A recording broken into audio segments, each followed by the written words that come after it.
So, Joker out. How are you guys doing? How has Eurovision been treating you so far? Hey, thanks for having us. Hello. I guess Eurovision has been treating us quite well. We've been on this Eurovision train for 2.5 months now, if we count in all the pre-parties. It's really once in a lifetime kind of experience, but we're loving it. But conversely, we're also very happy for it to end this weekend because, You're tired? well, we're not tired yet, but I think after this weekend we will be.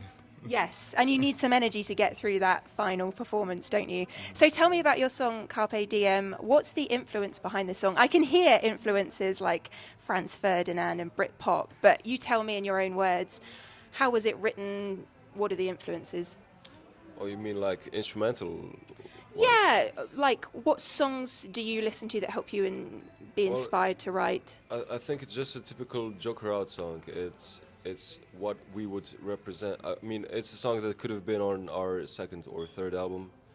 We didn't write it specifically for Eurovision. I mean, we kind of did, but we weren't trying to make it more Eurovision-y. We just wanted to make a Joker Out song, and I think we did this task quite well. Yeah. But yeah, the lyrics. I mean, the boy is the one that usually answers this question, but he would say that it's a song for all the overthinkers and overly anxious people that I mean, nowadays you can get easily frustrated with all the information and all the social media around us. So it's a song for it's just an upbeat song, a feel-good song that reminds you that sometimes you just have to seize the day and don't think about anything else. That's a great message. I have a comment to add on the Franz Ferdinand thing. Yes. It's really interesting. I mean, we of course respect Franz Ferdinand. They're a huge band and they have great music, but I don't know if any of us actively listen to Franz Ferdinand. So being compared to them is quite interesting.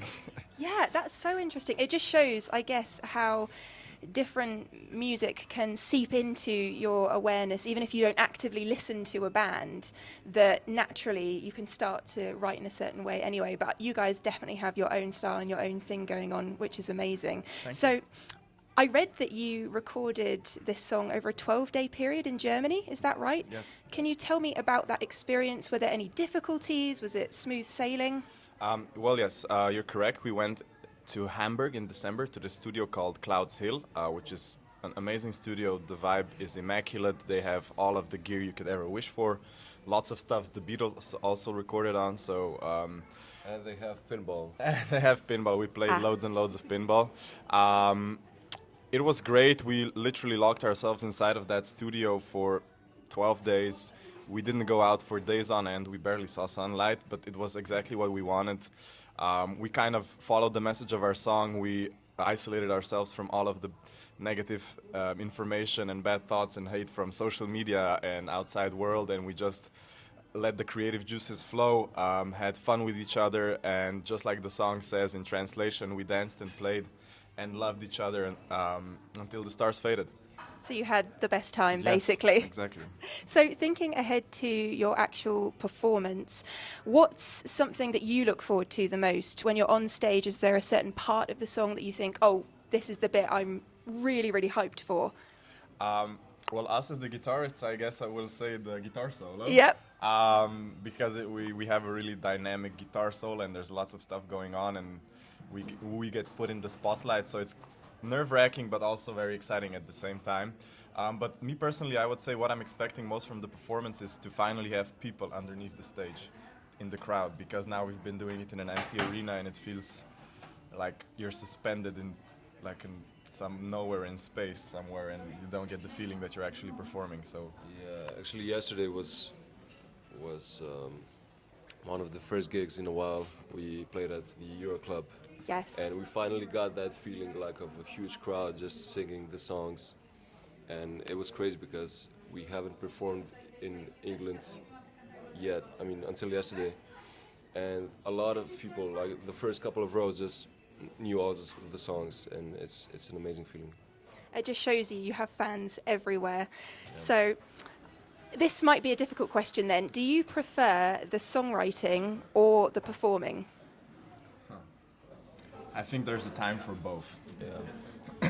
you can get fed up with performing, and you can get fed up with being in the studio and playing for only yourself. And you have to have both. Because one such example was the pandemic. We had loads of time to write and record and stuff like that, but we didn't have anybody to perform to, and it really, you can very easily lose your motivation that way, because you don't get the feedback of the audience. And then immediately when we got the first gigs, we stepped on stage, people were there, they were singing the songs. Immediately we had new energy and new inspiration for new songs. So I think both. And do you have a pre-show ritual? Do you do anything as a band? Oh, we do. I mean, it works the best when there's 5 of us, Yeah, but... so there's only 2 of us. We have a mantra. Oh, so Oh, I love that. That's so cool. And we spoke briefly off camera about how you look after yourself health-wise. So what do you do? This is a very physically demanding job. What do you do to look after yourselves when you're on the road? Does it differ depending on what kind of thing that you're doing? I drank a couple of teas today. Very Tea British. is healthy. Yeah. Very British of you. I know for a fact our bass player Nace brought half of the pharmacy with him to England. I've drunk a couple of those energy, I don't know, vitamins. Barocca? Is it called Barocca? Yeah, also that. I haven't drunk Barocca, but I have the Slovenian version of that, Oh, let's say. Barocca is good. I recommend. Yes, hopefully I won't need to, but if I do, I will try it. And we try to at least have a healthy breakfast, because they say it's the most important meal of the day. So I just ate some yogurt and pineapple. And And stuff our like dinners usually aren't so healthy. that. Our dinners are not healthy. Okay. So after Eurovision, what are your plans? Album coming, possibly? Possibly, yes. We are planning to release an English album by the end Amazing. of the year. It's actually going to be a compilation of 6 songs from our first and 6 from the second album, translated into English. 2 of those have already been translated by Elvis Costello. Yes. That is also featured on one of the songs called New Wave. Which will be the title track of the album. Ah, great. Yes. Then we're also doing a kind of Slovenian / ex-Yugoslavian tour, a summer tour. Maybe even some concerts outside after Eurovision, like Finland. I think Finland and Poland and UK and Spain are the countries our music is most streamed, besides Slovenia. So maybe some concerts in those countries. And yeah, we're doing a huge arena concert in Ljubljana for 12,000 people. That is nearly sold out already. Wow. How do you cope with the pressure? Does it feel like pressure to be performing to that many people? Actually, I don't think so. I think the more people there are, the more the feeling of somebody watching you gets lost. I have been much more nervous going on stage for a crowd of a couple hundred people than a couple thousand. I have no idea why. And the stages are really huge with so many people. You don't even have the feeling that you're on stage with the rest of the guys. You're so far apart. You only hear each other through your monitors. It's a weird experience, still in its own right, very, very fun. But Eurovision will turn that on its head, because there will be a couple of thousand people in the crowd, but then millions and millions and millions behind the camera. So I don't know how we're going to cope with that. You will be great. I'm sure it'll be fantastic. Thanks. Before we finish, do you have any performing or songwriting advice for my subscribers watching? Performing advice. Yep, or songwriting, whatever you feel that comes to mind.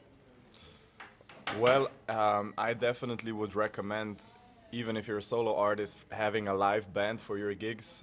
That makes a huge difference. Not standing by yourself on stage makes a huge difference. Even if you're the main solo artist, doesn't matter. Just to have other people on the stage with you who are having fun.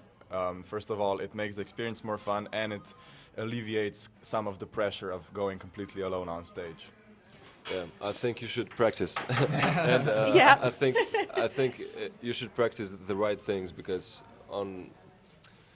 I think when it comes to writing melodies and chords and songs, especially on guitar, you can easily get kind of stuck. It's kind of like you just play the things that are comfortable to play. I think you always have to like imagine it first in your head, like what are you hearing, and then translate it to your instrument or to the to your voice. Don't let the muscle memory guide you. Yeah, and Yes. don't overcomplicate it. Like you can easily sing or play too many notes, and over the past few years, I learned that it's not always the best thing to play as many and as much as you can. Yeah, so sometimes limitations are good within songwriting. That's great advice. Thank you so much. I wish you guys the very best of luck with your Eurovision performance, and I cannot wait to see what you do after Eurovision as well. Thank you, guys. Thanks so much for having us. Thank you.